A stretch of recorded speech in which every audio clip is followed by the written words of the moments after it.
and made a commitment to reduce our country's carbon emissions to 26 to 28% of 2005 levels by 2025. At the same event, China made a substantial commitment to peak and then reduce their carbon pollution by making a huge and unprecedented commitment to clean energy. Today, the United States submitted to the United Nations our plan for meeting this goal. It's evidence once again how President Obama and the United States is leading the world to confront the challenge of climate change. White House Press Secretary Josh Earnest talking about our president's plan to reduce so-called greenhouse emissions over the next decade. Now, as was detailed last November, the president made a deal with China for both nations to reduce the amount of carbon they put into the atmosphere. Of course, there were just suggestions for the Chinese rather than a hard and fast rule, so that deal has been panned by Mr. Obama's opponents here in the United States as a bad deal. One of those guys who I assume is skeptical of the deal joins us now. That would be Bob Walker, my former congressional colleague and the former chair of the House Science Committee. He joins us via Skype from Washington, D.C., and from our Newsmax TV newsroom, we welcome back Olga Villaverde. Now, Bob, you would think that the notion of lowering pollution would be a good thing. What's bad about what is going on right now with our president and this notion of cutting down these emissions? Well, the fact is we have been reducing greenhouse gases in this country through more efficiency and doing very good work in that regard. What this will do is do something that the administration said they were going to do when they first came in, and it will massively increase the cost of energy in this country.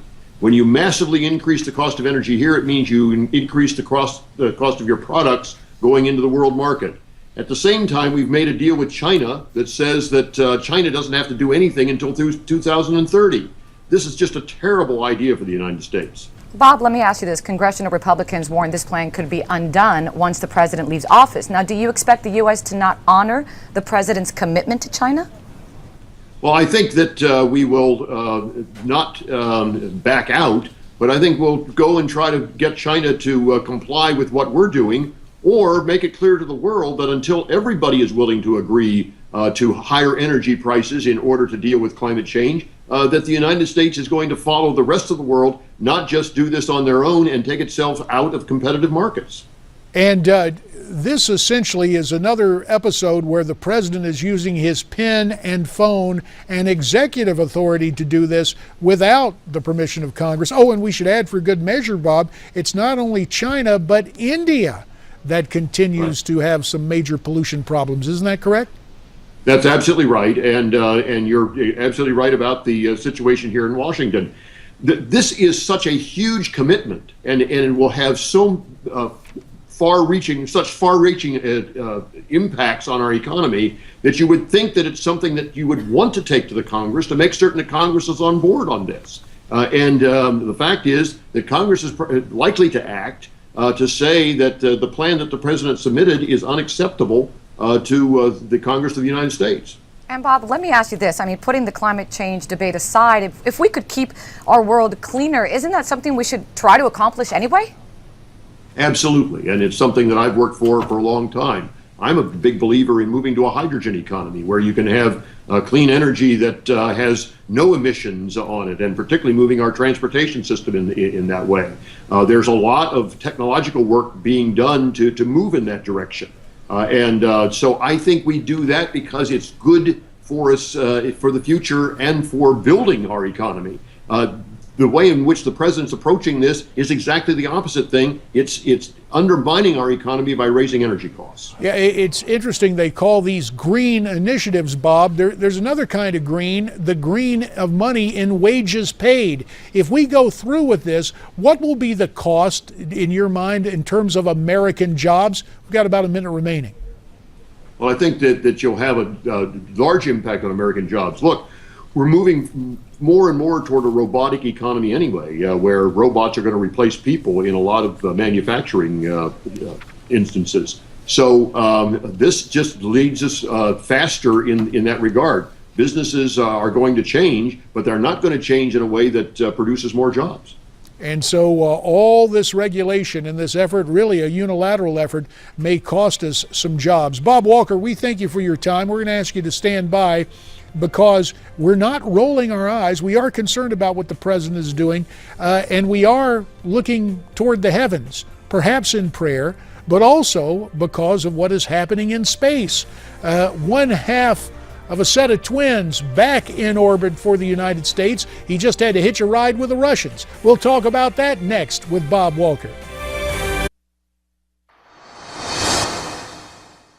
It actually will be an effect of relativity, which is what Einstein talked about, that if you're moving closer to the speed of light, you actually will technically be slightly younger than someone sitting on Earth. So he will be, I've done the calculation, it'll only be 0.1 seconds younger by the time he gets back, but he will technically be a little bit younger than his brother. Christopher Mason on MSNBC there talking about the case of twin brothers, one of whom is on the International Space Station, the other staying here on Earth. The premise of the twin paradox when talking about light speed space travel. Now, astronaut Scott Kelly isn't going to travel anywhere near the speed of light, but his higher orbit will cause his internal clock to slow down enough to the point where he'll be a fraction of a second younger than his twin brother when he comes back in a year. Let's continue our conversation with, we won't call him Mr. Wizard, we'll call him the former congressman. We can call him Mr. Chairman. Bob Walker, who chaired the Science Committee during my days in Washington. He's Skyping in from Washington, and from our Newsmax TV newsroom, Olga Villaverde. So Bob, Scott Kelly, the first American to spend a year on the International Space Station. Yet again, he had to hitch a ride with the Russians. So when are we going to get the Orion project started so we can fly our own craft to that space station? Well, the Orion is probably not going to be a space station vehicle because it really is designed to go to deep space. But what we're doing is we're designing a lot of commercial spacecraft now that will transport our crews up to the space station. Orion will be launched for hopefully some missions in the proximity of Moon, is what they're talking about right now. But beyond that, back a couple of decades from now, it could be a part of the overall mission that goes to the Mars. And I think that is so exciting, and I hope I live to see that, sir. Let me ask you this. How integral is the U.S. space program to our national interest? Well, I think it's very, very important. I mean, I think it's symbolic of our technological leadership. But beyond that, we're now beginning to find on the space station that we can create new products. There are material science. There are things that are being done that will improve agriculture. There are a lot of things now happening in the research on the space station that can be transferred into products here on Earth, and they can be very exciting, disruptive products. And speaking of research, all in the family, let's go back to the Kelly twins again with the study they're conducting with this year that Steve Kelly is in orbit. It's to further understand genetics. How do you think this twin paradox study will be applicable right here on terra firma, Bob? Well, I think we will learn some questions that need to be answered about the genetic makeup and how it's impacted by space travel. We will also learn how humans can survive for long periods of time in space, but what the impact may be on their bodies. And by comparing these two brothers, we're going to be able to see what the differences are between someone who spent the full time on Earth and someone who has spent a full year in orbit. This could be very exciting stuff for researchers. Very exciting. Now, let me ask you this, and let me actually share this with you. Funny story, Mark Kelly shaved his mustache and showed up for the launch posing as his twin brother Scott. Love that. Being today is April 1st, what's the best April Fool's Day prank you've seen, sir? Well, one of the ones I've heard about, I haven't exactly seen it, but it's great, is the idea of putting Philadelphia cream cheese into a dispenser for deodorant and putting it back on the deodorant shelf. Whoa. And JD, I wanted to share with you also quickly, they asked Scott Kelly what he's going to miss the most, and he said obviously family and friends, the weather, seasons, and his In-N-Out burger. Take that.